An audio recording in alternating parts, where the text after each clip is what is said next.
The leaves are finally changing colors, and I wanted to create a plein air and studio painting of an autumn forest, so join me as I plein air paint and finish it indoors.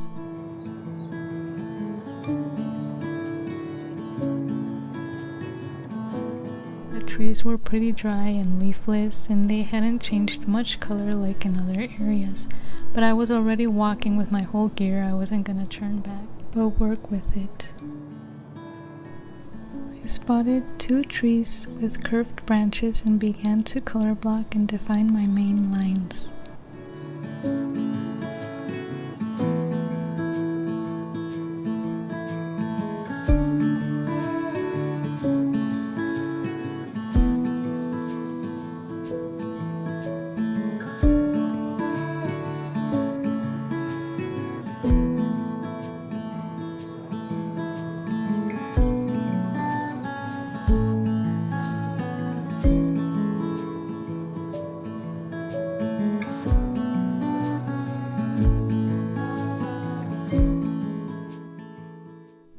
Indoors, I decided to define everything and add another layer of color to what was close to the front.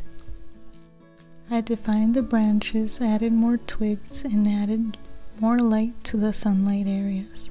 I also incorporated crimson red and Persian blue to my palette. I made a final change where I wanted to make the main tree red.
The main tree was also farther on the right, but out in plein air, I moved it to the center right and made it the focal point.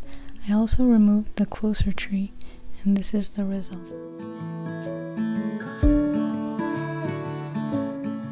Now I will show you how to paint the main tree since I didn't record the whole process. I was so prepared, except I didn't have a full battery and it drained when I was recording out in plein air. First, you are gonna make some marks where you plan to place it, along with the twigs.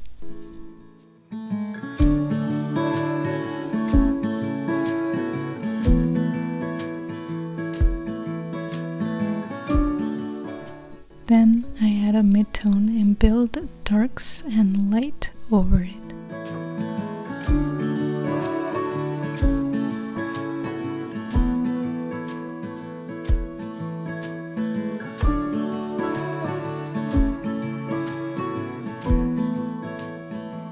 It's all about building up. With gouache, you use more water in the first layer, and as you build up, you can add less water for thicker paint.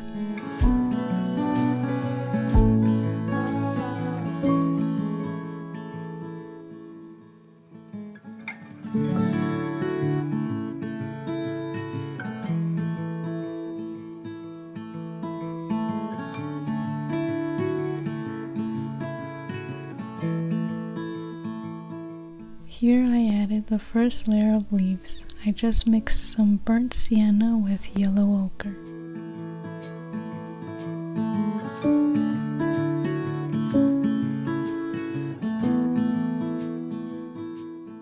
For the leaves, I added the darks first and then the mid-tone and the lights last. My darkest leaves were crimson red mixed with a little bit of Persian blue. For the mid-tone, I mixed in crimson red with just a small hint of burnt sienna.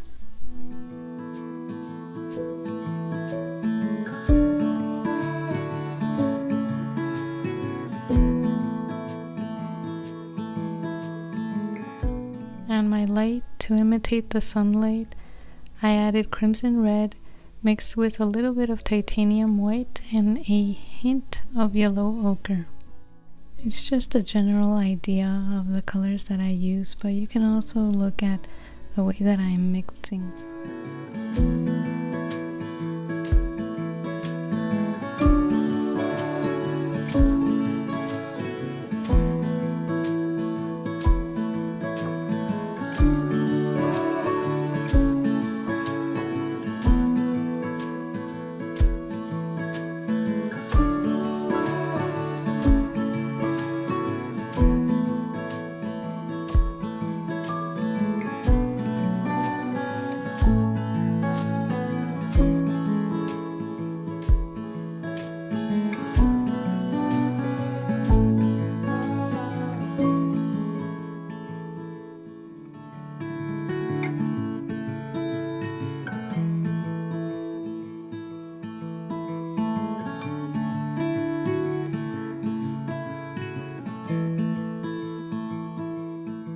For the first original, I actually left it a day to dry and added one last layer of highlights afterwards.